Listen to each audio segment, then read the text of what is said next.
my guesty here. Just thought we might go out and chase a few squid today. There's nothing better than a feed of fresh squid, and so much catch and release fishing that we do. It's nice to take something home and certainly keep the wife and the kids happy, a fresh feed of calamari.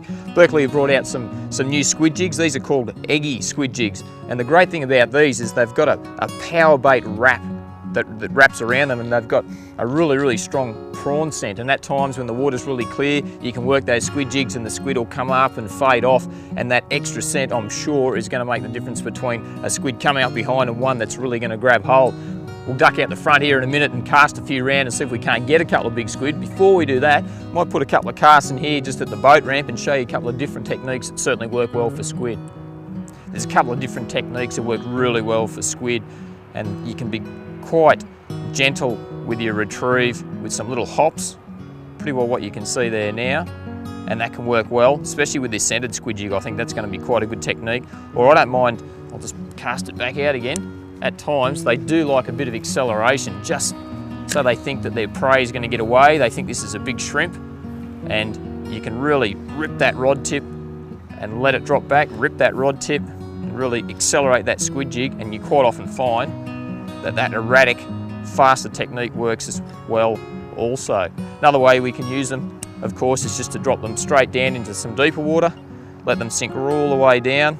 Different weights in this range have got different sink rates. Some sink faster than others. The heavier the weight, obviously, the quicker they sink. And just drop them to the bottom and just twitch them up and down, and always keep an eye on that retrieve in case you get a couple of squid follow up that aren't that keen on biting. Simple as that.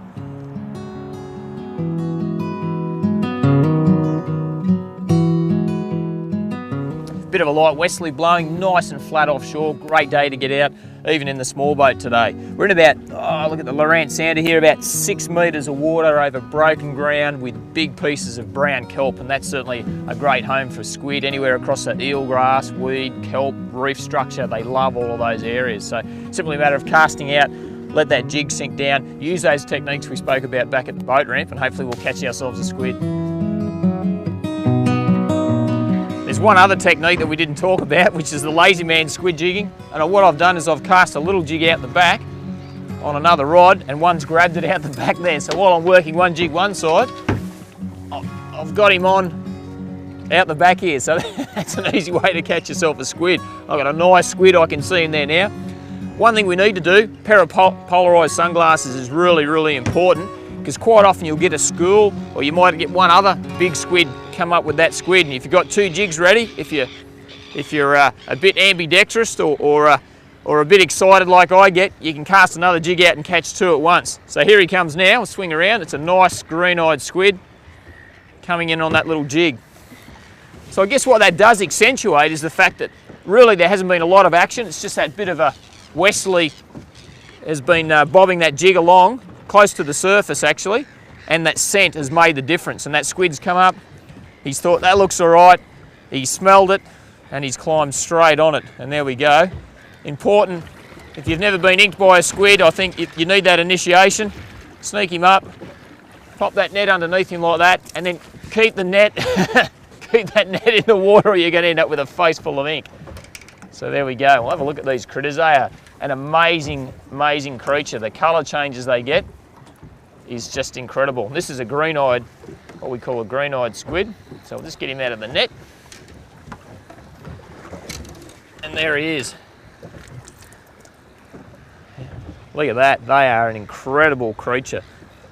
Colours in there, and very nice to eat as well. There's that little eggy squid in there.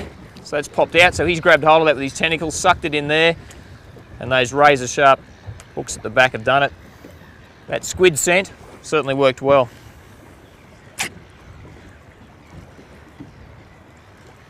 All right, well that's a start of dinner.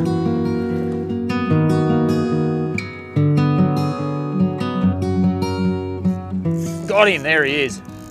So one thing certainly with fishing with PE line where there's no stretch, really soft drags, quite the opposite of a lot of fishing that we do.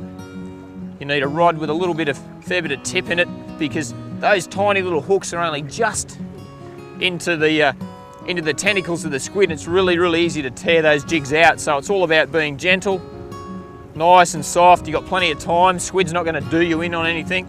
But the worst thing that happened, a big kingfish might come up and smash it off the surface or something. But take your time, sneak him in. Pretty easy, net under there again. Oh no, he just shot something into the boat. That's a defense mechanism is what I was going to say for squid and for, turn that GPS off. And speaking of the GPS, what I've done here, this is a big area. It all looks very, very similar. So it's important to use the GPS. We've located that ground with our sounder, push the waypoint button twice, mark that waypoint button because they will hang in areas. So that's just a little alarm going off telling me I'm in my right spot. And I'm definitely in the right spot because we're catching squid.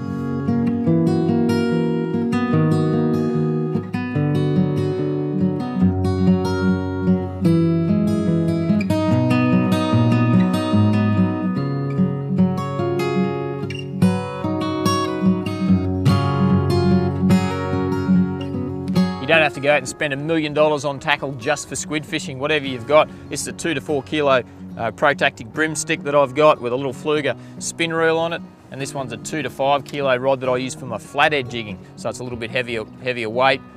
Pretty easy stuff. Bit of 6 pound braid. This is microfuse, some 8 pound Vanish fluorocarbon leader. That's the same on both. Squid are an eyesight hunter, got those big eyes, clear water. It does pay to use a light fluorocarbon leader.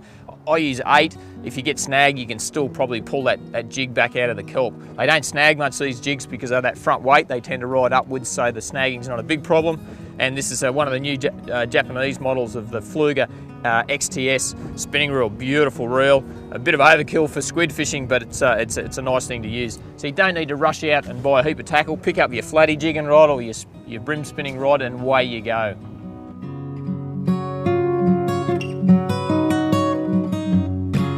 Okay, we're back at the ramp. One thing we do need to do is clean our squid. Let's have a quick look at the simplest and easiest way to get them ready to eat. Well, we've done the job. We've tried these new scented squid jigs out and they've worked really, really well. Time to clean them. Pretty simple stuff to clean them. Okay, I think the camera can see me there now.